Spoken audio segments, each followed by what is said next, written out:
Mama, masayang sigaw ng triplets ng makababa si Natasha sa hagdan. They were busy preparing the kids' birthday party, sabay-sabay ng me-daraos ang kaarawan ng tatlo. Sapphire were wearing a cute floral dress, ganoon din si Amber, while Gemstone and Melvin were wearing a cute-sized tuxedo. Done preparing? Tanong ni Natasha at kinalong ang mga anak sa kanyang kandungan, pero si Gemstone ay naupo na lang sa tabi niya at ni Melvin. Yep. Do we have a lots of visitors? Sapphire giggled in excitement. I'm excited with our gifts. Natasha chuckled and kissed her baby's head. Napangiti na lang siya nang maramdaman ng medyo paghilab ng tiyan, but it's bearable. The doctor confirmed that she's 1 month pregnant. Matapos maobserbahan ang mga sintomas, ay agad siyang nagpa-check up nang makauwi ng Pinas. Hey baby, wika ni Gabriel na bagong dating lang, at hinalikan ang kanyang tuktok, ganoon rin sa mga bata. He's wearing a 2-piece suit. That looks really good on him. Mom and Dad is already outside. We can start the party any minute, he said and sat beside her. Gabriel finally forgave his father, na ikinasiya niya. Every weekends ay napag-usapan nilang bumisita sa mga magulang nito, at doon mag-overnight. You guys ready? Malambing na tanong ni Natasha. Mabilis naman na tumungo ang tatlo. The party was not that grand, sapat na ito upang i-occupy ang kanilang garden na may kalakihan, para sa mga bisita, and it was their baby's classmate, ganoon rin ang mga magulang at yaya ng mga bata. The kids were happy playing with their classmates, eating and just playing non-stop. Uncle Daddy, masayang sigaw ni Sapphire nang makita niya si Nash na papasok sa garden. It was just him cause Kathy can't come, dahil sa lagay ng pagbubuntis nito. Natasha went frost as she saw her friend. Happy birthday babies! Masayang wika ni Nash at niyakap si Sapphire, ganoon rin ang dalawang bata. Mabilis na tumayo si Natasha at lumapit sa mga ito. Emotion in her face were void, at ramdam na ramdam ni Gabriel iyon, habang nakatingin sa dalaga. Natasha, Nash said with his jolly voice, and was about to hug her but Natasha stopped him. I'm glad you came, she said in a cold tone. Yeah, can't miss it for the world. Pagbibiro ni Nash upang bawasan ang tensyon na namamagitan sa kanila. He can feel it since they were in France. Natasha never visit them again, after the night she walks out. Natasha, agad silang napalingon nang may tumawag sa kanyang pangalan. It was Apple, nakangiti ito pero ramdam niya ang hindi matatawarang pighati ng kaibigan. Hey! Natasha said at naglakad palapit sa dalaga, at mahigpit itong niyakap. How are you? She said. Good and kikang. Natatawang wika nito. Akala ko hindi ka makakapunta. Akala ko rin, she said and chuckled, bago naglakad palapit sa mga bata at kay Gabriel. Hey! Gabriel said and hugged her twin. I'm glad you came. Malakas ka sa akin eh. Naiiling na tumawa na lang si Gabriel. His twin sister had been through a lot. She was a victim of hit and run, and lose her 2 little babies. Tinago nila sa publiko ang nangyari, dahil na rin sa kagustuhan ni Apple at ang paghiwalay nila ng asawa. The party went well. Until the dark creeps in the night, tahimik na nakamasid lang si Natasha sa mga bisita nang lapitan siya ni Nash. Can we talk?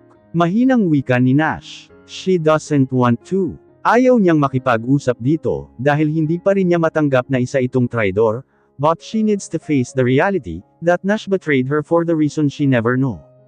And I want to know it now. Sabay na silang naglakad papasok ng bahay patungo sa kanyang opisina. Gabriel saw them and let his baby handle it alone. Alam niya kung kailan siya kailangan ng kasintahan. What happened, Natasha? Mahinang bulong ni Nash, ramdam ang lungkot sa boses nito. Gusto niyang matawa dahil napaka-galing nitong umarte. Let me ask you that question. What happened, Nash? She said. What happened to us? Nash knew that it's a serious matter since Natasha called him by his name. What do you mean? He said stuttering. How can you do this to me? May hinanakit na wika ni Natasha. She promised herself not to cry in front of him, pero hindi niya mapigilan ang mapaiyak sa sakit na idinulot sa kanya ni Nash. What are you talking? Mabilis na umigkas ang kamay ni Natasha, para sampulin si Nash na kinagulat nito. I'm so fed up with your lies. Ang galing mong magpanggap. Nash was Frost and he was just holding his chick. Ramdam niya sa boses ni Natasha ang hinanakit. Pabalyang hinablot ni Natasha ang envelope sa lamesa, at binato sa kanya. Anong relasyon mo kay Trina Chen? She said. Are you done betraying me? Please tell me that you don't know anything about my rape case.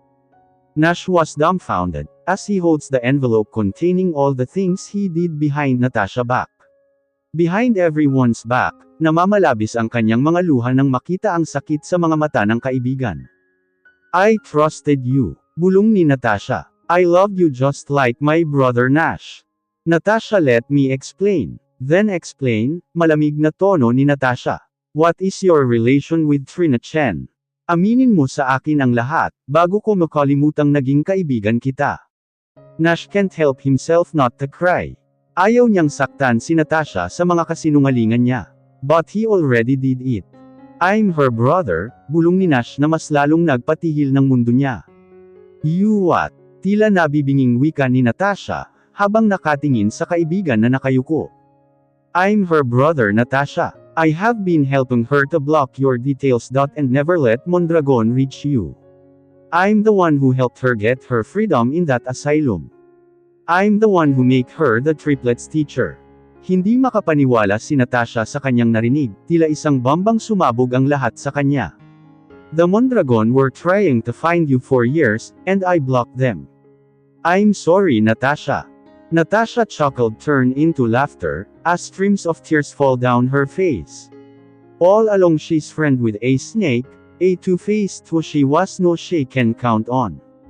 Ang show nga ko, mahinang bulong ni Natasha. I'm sorry Natasha, muling bulong ni Nash. I don't know anything about the people behind your rape case. I just recently knew when I investigated further. Dapat ba niyang paniwalaan ito? O dapat na niyang isara ang utak sa mga sinasabi nito? It was Trina. May lungkot na wika nito. I just found out and that made me woke up from protecting the only family I have. The one you have been protecting ruined my life. Malamig na tinig ni Natasha. You saw me. How I went nuts. How my kids were affected by it. May alam ba si Kathy dito? If Kathy knew too, she will lose herself. Marahang umiling si Nash sa tanong ng dalaga. Wala siyang alam. Natasha felt relieved for the fact that Kathy didn't know a thing. Dahil siguro kung nag-burst out siya sa harap nito, ay baka malagay sa panganib ang pagbubuntis ng kaibigan. I'm glad, mahina niyang wika, habang patuloy na bumabagsak ang mga luha mula sa kanyang mga mata. Umalis ka na Nash. I want you out of my house. Pasigaw niyang wika. If your crazy sister did something to my family, you will see how devil I can be. You better put her back in that asylum, baka anong magawa ko sa kanya. Bago pa makalabas sa pinto si Nash ay narinig niya pa ang boses ng dalaga. I'm done playing nice with all of you, I'm gonna protect my family, kahit na masaktan ko pa kayo. Mabigat man sa loob ay pilit kinaya ni Natasha ang naging desisyon. She's trembling in anger, as she talked to Nash who walks out of her office a minute ago.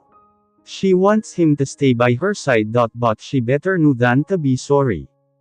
Ang mahinang pagkatok mula sa pinto ang nagpabalik sa kanya, mula sa malalim na pag-iisip, Natasha immediately smiled when Gabriel popped his head on the door. You okay? May pag-aalalang wika nito bago naglakad palapit sa kanya. She felt calm and safe when Gabriel finally reached her, and embraced her in his arm. I'm not. She can't hide the pain she's feeling right now, parang nadudurog ang puso niya sa tuwing naaalala si Nash. Just cry baby. Bulong ni Gabriel at marahang hinaplos ang kanyang buhok.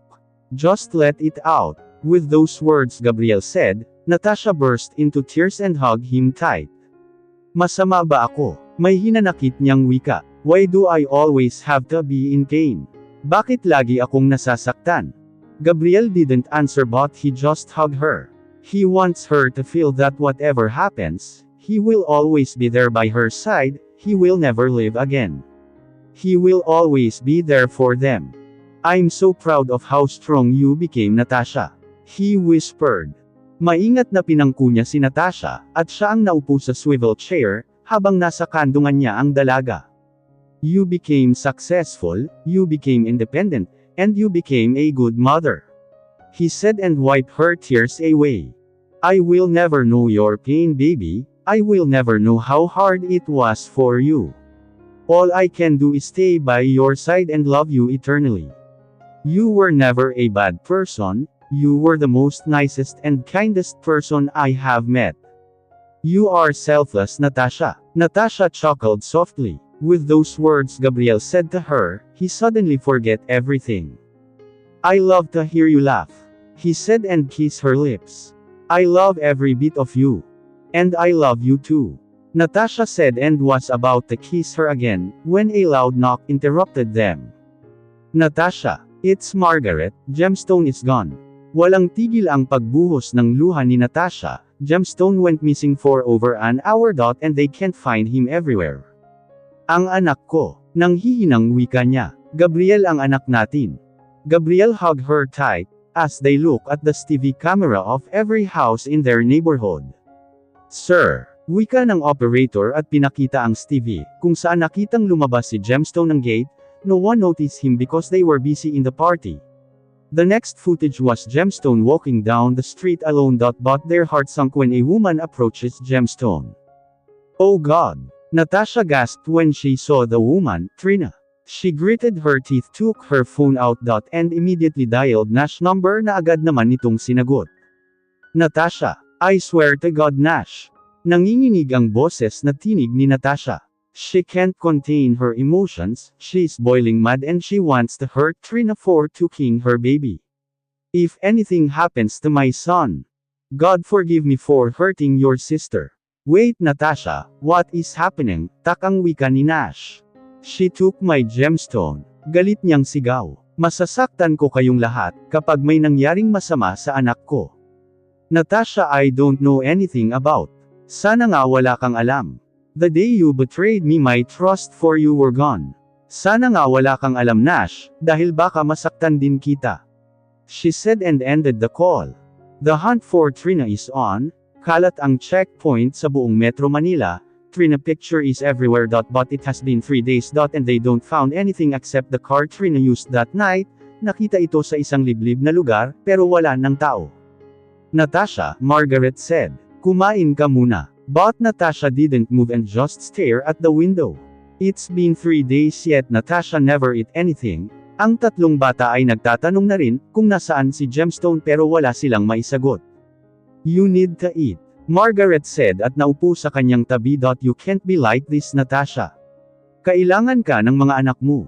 But Natasha didn't move an inch. She just kept in staring at the window.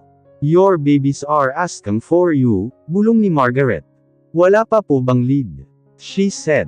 She was holding Gemstone clothes. Maski sa pagtulog ay yakap niya ito. Kumakain ba siya ng maayos? Nakakatulog ba siya ng maayos? Gemstone is gonna be fine, anak. Margaret said and hugged her tight. Mahahanap din natin si Gemstone. Natasha burst again into tears, as she hugged Gemstone clothes tight. Baka hindi niya kayanin kung may mangyaring masama sa anak niya. Your friend Nash is here. Sabi ni Margaret pero imbis na matuwa, ay parang doon sumabog ang PC niya. She stood on her feet and left the room. She immediately went downstairs, kung saan nakita niya si Jane at Nash na nag-uusap. Natasha, Nash, said when he saw her. Mabilis na umigkas ang kanyang kamay, at tumama iyon sa mukha ni Nash. She's shivering in anger as she looks at him with hatred in her eyes. Natasha, Jane said, maski siya ay nabigla sa ginawa ng kaibigan. Ano bang problema? But she ignored her and just focused on Nash. She wanted to strangle his neck, pero pinigilan niya ang sarili. This is all your fault, she said. Natasha, Nash said and was about to touch her hand, when she jolted and moved away. Don't touch me, Natasha. Ano bang problema mo? Nash, ano daw ang problema? She said in a mocking tone. Margaret was just standing there holding Natasha's hand. Why don't you tell her what you did behind my back? I swear to God, Nash. Huwag lang sasaktan ng baliw na kapatid mo ang anak ko dahil masasaktan ko siya. Patuloy na bumabagsak ang luha mula sa mga mata ni Natasha. Wala siyang maramdamang awa para sa kaharap, she can't even think right.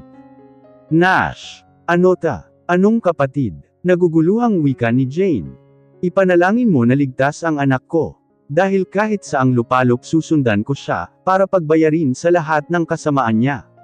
I swear to all the God Nash, if anything happens to my baby mananakit ako. Natasha wins as she felt a pain in her abdomen. Ramdam niya ang sakit na umiikot sa loob ng kanyang tiyan. Natasha, Margaret said at mabilis na inalalayan ang anak. Oh God, blood. Sabay-sabay silang napatingin sa umaagos na dugo, mula sa hita ng dalaga. Natasha, Nash hissed and immediately walked towards her. Ang baby ko. Wika ni Natasha at napahawak sa sumasakit na tiyan, ang baby ko. She said. Mabilis ang naging pagkilos ni Nash, upang pangkuhan ang dalagang walang tigil na dinudugo. Jane. Ang sasakyan. Oh God Natasha, wika ni Margaret habang nakasunod sa kanila. She immediately took her phone out and texted her son. Nash kept in cursing himself for the consequences he did. I'm sorry Natasha. But Natasha didn't answer. She already lost her consciousness. Ngunit bago tuluyang magsara ang kanyang mga mata, ay ang mukha ni Gemstone ang nakita niya. Natasha woke up and the white walls greeted her, the smell of the room she was in were stirring that made her dizzy. Her eyes automatically look around trying to find someone but there is no one around. Ramdam niya ang sakit ng ulo at pagkahilo sa ginawa, kaya't muli niyang ipinikit ang mga mata, and she didn't not notice she slept again.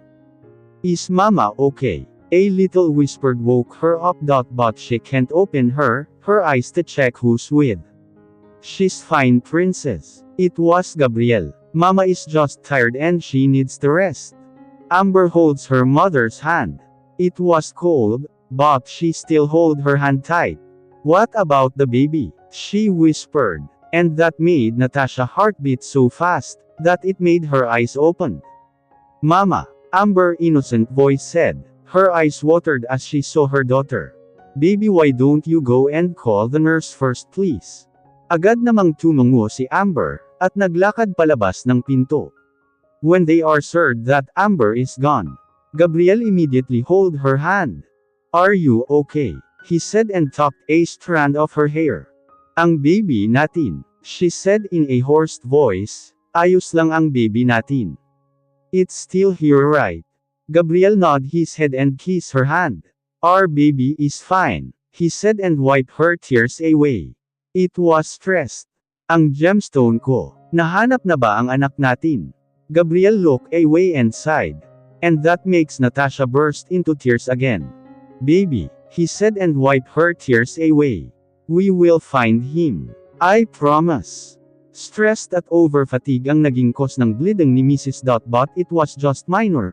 But still we need to be careful from time to time. The baby is healthy, nothing to worry about. Tila nakahinga ng maluwag si Gabrielle sa narinig. He looked at ni Natasha who's sleeping peacefully in her bed. Alam niya kung gaano na stress ang dalaga, lalo't mag-aapat na araw nang nawawala ang kanilang anak. He were just trying to stay calm, but he wanted to choke Trina until she lost breath for taking his son. Thank you, Gabrielle said. Nang makalabas ang doktor, ay sakto naman na tumunog ang cellphone niya. Bukas pa makakalabas si Natasha, dahil may ilang test pa na gagawin sa dalaga, para masigurong maayos na talaga ang lagay nito. His forehead frowned when he saw Nash's number. What do you an arrogant tone, want? He said. How's Natasha? He wants to chuckled on what he said. Napakahusay talagang umarte. She's fine. You better thank God for that. I might hurt with my own hands if something happened to my wife and baby. Rinig niya ang malalim na pagbuntong hininga nito. When he read his mother's text, ay tila nanlambot siya sa sobrang pag-aalala. Look, I don't know. I don't care if you know it or what. May himig na galit sa kanyang tinig. If you didn't help your crazy sister, none of this will happen. I already know that. Malungkot na tinig ni Nash. Alam niyang walang maniniwala sa kanya, but he regrets every single thing he did for his sister. Gusto niyang sisihin ang sarili sa lahat ng nangyayari, but it's better to make it right than to just sit and regret. I found her. And I will make this right. Tila nanigas sa kinatatayuan si Gabriel sa narinig. He can't wait to strangle Trina neck. Where is she? Mahina pero may ring tinig ni Gabriel. I will text you the address. Mahinang wika ni Nash. Call the cops, let's end this fast. Hinahanap na ako ng asawa ko, wika ni Nash bago pinatay ang tawag, ilang minuto lang ang lumipas, ay nakatanggap na siya ng text. It was Trina location. How they ended up there. It was their old school, Centro National College who were closed years ago. What game do you want to play, Trina?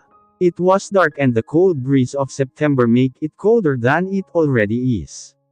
Tahimik ang paligid ng Macababa si Gabriel sa kanyang sasakyan, a paint of smile creased his lips, when he read the signage of the school. Centro College. He whispered and slowly walked towards the gate. Kalas na ang kadena nito, kaya't hindi na siya nahirapang pumasok. Walking at the hallway of Bachelor of Science in Business makes him smile. This is the same hall he and Natasha will hide for their date time, dahil tago ang relasyon nila. Madilim at maalikabok ang paligid, may mga pusa din na nagkalat, pero mabilis na tumatakbo sa tuwing madadaanan niya. His feet walk faster than ever, when he heard a loud thud coming from the upper part of the building.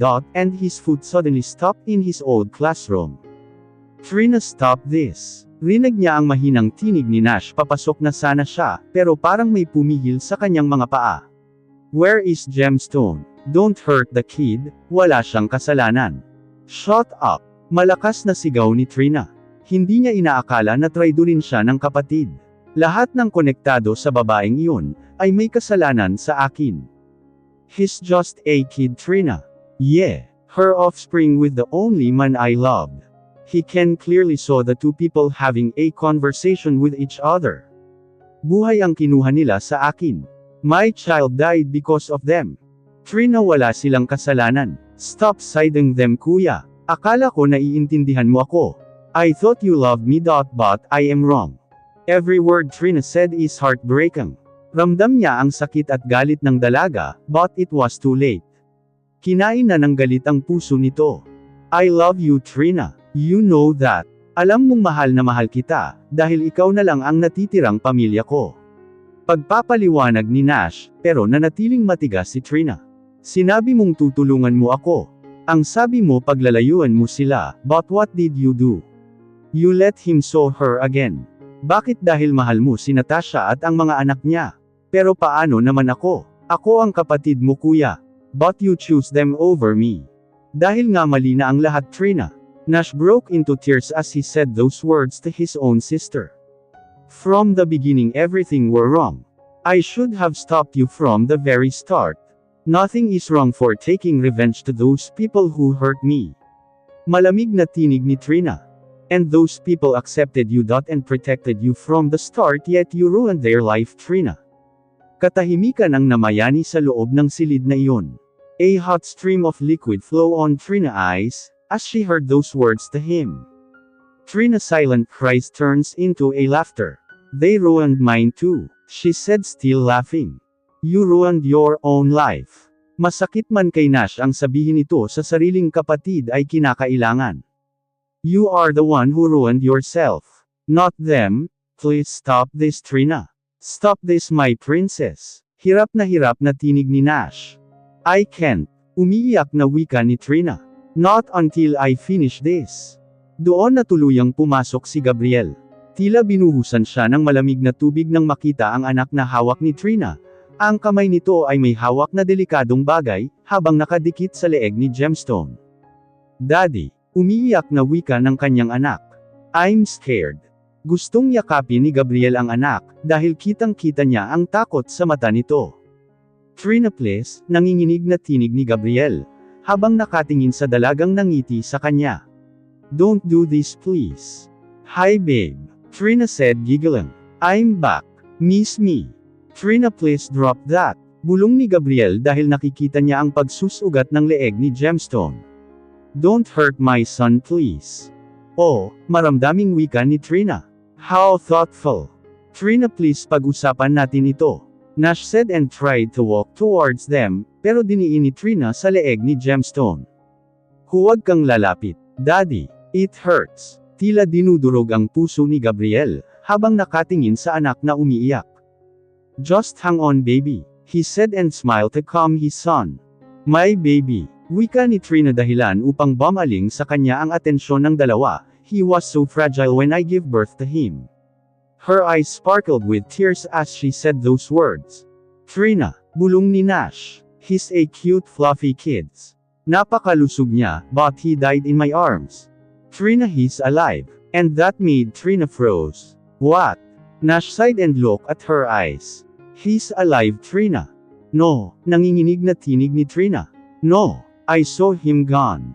I took him. Paano mo nagawa ito, kuya? Hindi mo siya maaalagaan, Trina. The doctor said that we need to do it. With her shivering hands, Trina dropped the thing. Daddy, mabilis ang naging pagkilos ni Gemstone, kaya't nakatakbo ito palapit sa ama. Gabriel immediately wraps his hand around his son, and kissed him. I'm sorry baby, he said and hugged him tight. My baby is alive. Dahan-daang tumango si Nash. Where is he? I want to meet him. Gusto ko siyang makilala. Melvin, Nash said that made them froze. He's your son.